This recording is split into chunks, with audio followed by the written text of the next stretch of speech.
Yanina nos va a hablar de caracterización epidemiológica de la leptospirosis bovina en el interior de la provincia de Buenos Aires, el rol de los toros en la enfermedad. Yanina. Bueno, buenas tardes a todos. Como dijo Fabián, mi nombre es Yanina, soy licenciada en Ciencias Biológicas, egresada de la Universidad Nacional de Mar del Plata, y en este momento tengo una beca doctoral con ISET. Mi tema está más orientado a producción animal y veterinaria. Estoy inscrita en el doctorado de Ciencia Animal de Facultad de Ciencias Veterinarias de acá de la UNICEN, y mi director es Ezequiel Cialfa, y mi codirector es Pedro Soto, que es docente de la Facultad de Veterinarias. Bueno, el título de la tesis es Caracterización epidemiológica de la leptospirosis bovina en el interior de la provincia de Buenos Aires, y nosotros nos enfocamos en el rol de los toros en la enfermedad. Haciendo una breve introducción al tema, la leptospirosis es una enfermedad infecciosa producida por bacterias del género Leptospira. Estas bacterias son espiroquetas, tienen esta forma, son muy finitas y bastante difíciles de cultivar y de observar, solamente se ven en microscopía de campo oscuro y en un medio de cultivo particular, ¿sí? La clasificación filogenética hasta el 2017 incluía 3 grandes clados saprófitas que las podemos encontrar de vida libre en el ambiente, intermedias y patógenas, que son las que producen la enfermedad. Esta clasificación filogenética es variable. Mientras yo estaba escribiendo el proyecto, cambió, y en vez de tener 3 clados, ahora tenemos 2 grandes clados con 4 subclados. En el medio, 40 especies nuevas para analizar. Y esta clasificación filogenética coexiste con la clasificación fenotípica o serológica, que agrupa estas especies de acuerdo a la respuesta que generan el huésped. Entonces podemos tener 2 especies distintas que pertenezcan al mismo serobar. Esta clasificación fenotípica es la que nosotros vamos a usar para hacer toda la caracterización epidemiológica. La leptospirosis puede afectar tanto a animales domésticos, como por ejemplo los perros, como animales silvestres y animales de producción. Se transmite a partir de la orina infectada con esta bacteria, que queda en el agua y en el suelo contaminado, e ingresa tanto a los animales como al ser humano a través de la piel y mucosas. Es una de las zoonosis más importantes del mundo, con más prevalencia. En particular, la leptospirosis bovina se transmite a través de animales silvestres que liberan entonces la bacteria al agua contaminada, y dentro del ganado bovino, por ejemplo, se puede transmitir de manera indirecta, es decir, a través del suelo, del pasto, del agua, a través del contacto con orina directamente o con secreciones uterinas y fetos abortados, de manera vertical, vía placentaria o por leche, y esta hipótesis, que es en la cual nosotros vamos a trabajar, que podría tener transmisión venérea. No está probada, a pesar de que se viene estudiando desde hace bastantes años. Las manifestaciones clínicas, la enfermedad o la presentación más común sería una enfermedad renal sistémica, que puede ser aguda, subaguda o asintomática, depende de las condiciones del huésped y del agente patógeno que esté infectando. Hay serobares que están adaptados, que generalmente la enfermedad es asintomática, y algunos serobares que son incidentales, como por ejemplo Pomona, que producen la enfermedad más grave. Y dentro de las manifestaciones clínicas, fiebre, anorexia, cuadros hemorrágicos, la muerte, y además tienen trastornos reproductivos, ¿sí? Se producen abortos, repetición de celos y retención placentaria, además de que disminuye la producción de leche. Esta es la presentación clásica, es la que veníamos trabajando hasta el 2020, que se empieza a caracterizar la leptospirosis genital bovina. Todo esto mientras yo intentaba empezar mi tesis. Entonces me iba cambiando el paradigma en el cual me estaba basando. Este síndrome, que está caracterizado hace muy poco, generalmente se produce por el serogrupo SERROE, que coloniza el aparato reproductor de la hembra y genera inflamación uterina, cambiando las condiciones del útero, y complica la implantación o supervivencia del embrión. O directamente puede colonizar el embrión, generando el daño y la muerte. Este tipo de síndrome puede pasar desapercibido en el campo, o sea, nosotros no vemos el síntoma, pero sí cambia o modifica la eficiencia reproductiva y por lo tanto los índices productivos de ese rodeo. Y los autores de este trabajo consideran que debe tratarse como un síndrome distinto, con un tratamiento particular y un diagnóstico particular distinto a la presentación de la enfermedad renal. Actualmente el diagnóstico se hace basándose en los antecedentes sanitarios y productivos del rodeo, evaluando o digamos, al productor o al veterinario le hace ruido cuando se modifican los indicadores de eficiencia reproductiva. Bajan hasta un 30% los porcentajes de preñez, de parición y destete, y cuando se les hace la necropsia a los fetos se ven bueno, estas características. Los fetos están ictéricos, tienen digamos, presencia de hemorragia renal, cardíaca y sintomatología hepática y esplénica. Una vez que se presenta la sospecha en el rodeo, se pueden hacer estudios de laboratorio específicos que van desde la detección del patógeno hasta la detección de los anticuerpos. Depende del tipo de muestra que nosotros podamos obtener de esos animales, va a ser el tipo de estudio que podamos realizar. Post-mortem, es decir, de los órganos obtenidos de esa necropsia, o de animales vivos, analizando la sangre o la orina. En orina y en órganos podemos encontrar a la bacteria directamente, y en sangre podemos evaluar generalmente anticuerpos, ¿sí? Porque la presencia de la bacteria en la sangre es por un periodo muy corto. La particularidad que tiene el diagnóstico, y esto es una de las cosas que nos hizo ruido al momento de plantear el tema, es que solamente se analizan las hembras adultas que hayan tenido el síntoma, es decir, aquellas hembras que hayan abortado, que hayan estado vacías al momento del tacto. Y los machos no son tenidos en cuenta tanto en la evaluación clínica del rodeo como en el diagnóstico. Bueno, como mencioné, esta enfermedad tiene impacto económico y productivo. Caen los índices, por ejemplo, de preñez hasta un 30%, y también hay un 30% de abortos, y además afecta a la producción láctea en los tambos con caída de la producción y mastitis, por ejemplo, o secado prematuro. La incidencia de esta enfermedad aumenta en épocas de lluvia y generalmente se asocia a campos que estén anegados o que tengan, o sea, que no tengan la protección por la vacuna. Actualmente se encuentra una alta prevalencia de leptospirosis en aborto, hasta el 2020, creo que es esto, 2021, era la cuarta causa de abortos en rodeos de carne y en establecimientos de leche, y desde el 94 hasta la actualidad ha ido aumentando la prevalencia de la leptospirosis, va a aparecer acá en color marrón. Aumenta significativamente, nos queda la duda en realidad si aumenta la incidencia en los campos o si aumenta el diagnóstico, y por eso la estamos encontrando.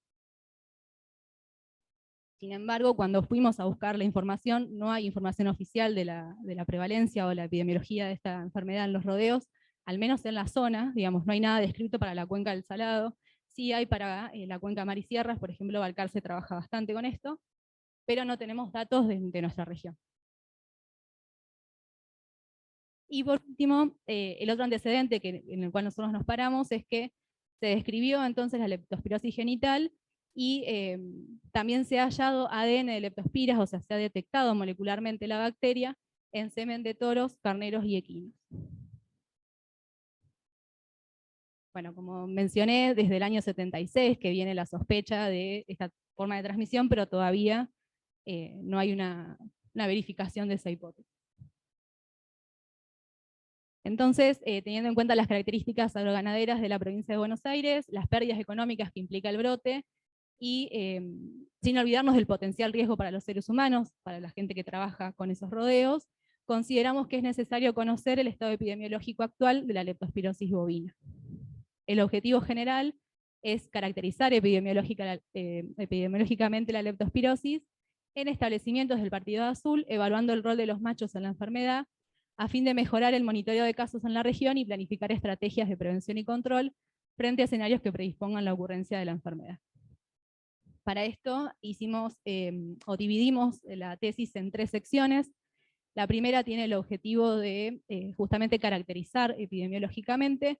Vamos a determinar la prevalencia de anticuerpos contra leptospira en los bovinos, vamos a describir la distribución de los serobares que encontremos, y georreferenciar y analizar la distribución espacial de esa positividad para poder describir cuáles son los factores de riesgo.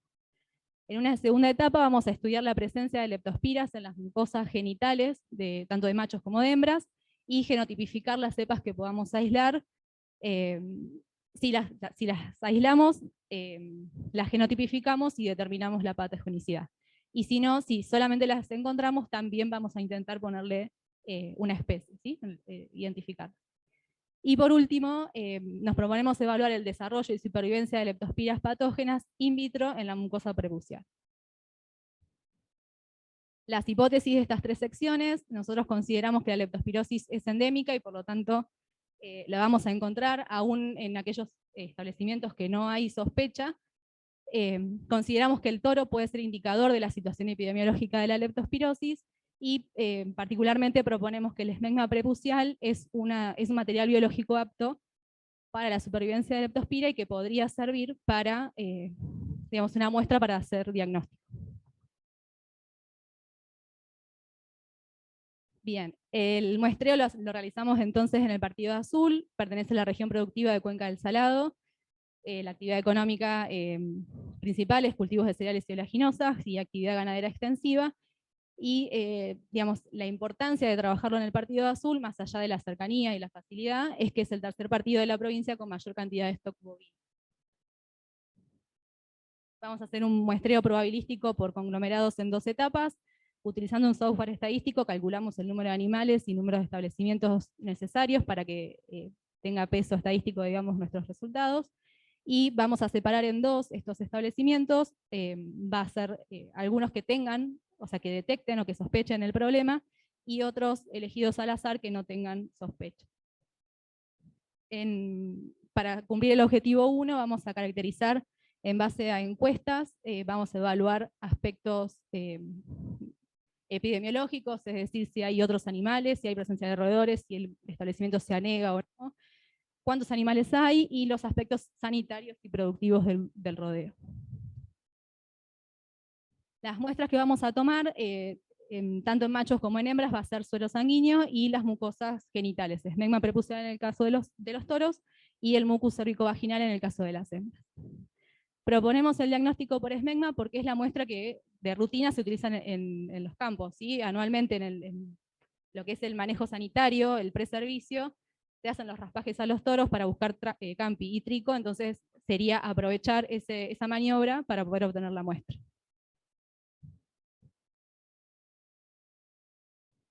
Vamos a partir de las muestras de suero, vamos a hacer la demostración de anticuerpos mediante una técnica que es la estándar, la aprobada por la Organización Mundial de la Salud para humanos y animal también, que es el test de microaglutinación. Consiste rápidamente en enfrentar el suero con el cultivo vivo de la bacteria, con las cepas de referencia, se incuba y se observa al microscopio si hay aglutinación. Por ahí la limitación que tiene este diagnóstico que actualmente se hace es que para confirmar que es leptospirosis aguda y que está presente en el rodeo, necesitamos 2 muestras, o sea, una muestra pareada con 15 días de diferencia, que por los manejos sanitarios, digamos, por la dificultad que tiene, prácticamente en ningún caso se llega a obtener esas 2 muestras. Entonces, sí se demuestra que hay presencia de anticuerpos, pero quedamos ahí en que no sabemos si fue en enfermedad pasada, si está surgiendo o si son crónicos, ¿sí? Bien, para la sección 2, o sea, una vez que nosotros identificamos y caracterizamos epidemiológicamente los establecimientos, vamos a buscar directamente la leptospira en las mucosas. Durante el trabajo de manga se extrae, se transporta al laboratorio en PVC estéril. Una muestra se conserva para hacer todos los estudios moleculares y la otra se cultiva. Previo al cultivo también vamos a hacer una observación directa para ver si directamente en la muestra la encontramos a la bacteria. La detección del material genético lo vamos a hacer por qPCR y utilizando bastantes primers que estamos probando. Acá yo puse 2, pero en realidad van surgiendo problemas en el medio que vamos cambiando. La idea es buscar un set de primer que detecte solamente patógenas, uno que detecte solamente intermedias y otro que detecte todo el género. El cultivo, en el caso de que no sea detectable, le hacemos la tipificación y la evaluación de patogenicidad infectando roedores.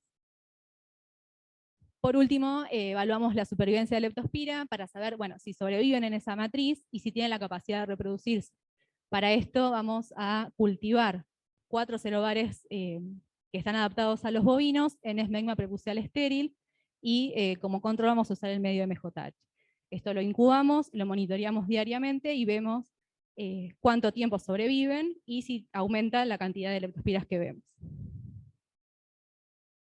Todos los resultados son analizados estadísticamente, utilizando software específicos para epidemiología y para mapeo satelital.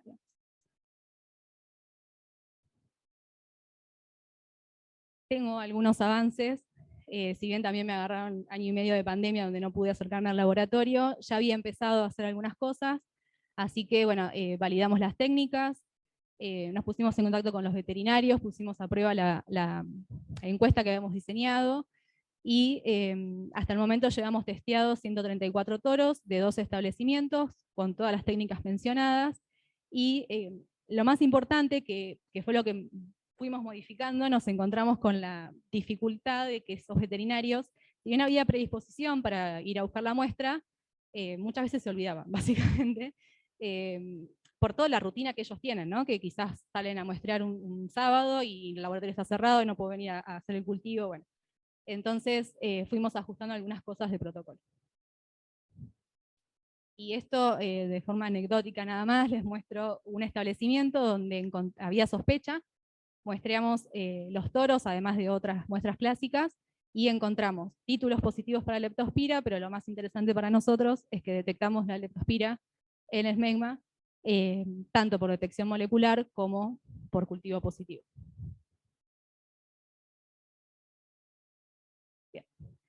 Y además estamos haciendo estudios complementarios, no solo en el partido de Azul, sino en 13 partidos de la provincia de Buenos Aires, donde vemos que el 77% de los establecimientos tienen anticuerpos para leptospira, y que el 60% de los animales testeados también tienen anticuerpos. El proyecto en sí es epidemiología de la leptospirosis en el interior de la provincia de Buenos Aires. Y ahí, bueno, en mi caso es bovino, pero hubo trabajos en humanos, en perros, en cerdos, y cada uno vamos tocando, digamos, una pata de ese ciclo epidemiológico. Bueno, la beca de Jime tocaría la parte de ambiente dentro, y nos presentamos a un PICT que estamos esperando los resultados. Y bueno, lo que no dije, el laboratorio donde yo hago los cultivos es un laboratorio bastante particular, donde tenés que estar en el medio de cultivo, las lepto y demás. Me lo presta Zoonosis Rurales, acá que depende del Ministerio de Salud de la provincia de Buenos Aires, donde trabaja también Ezequiel.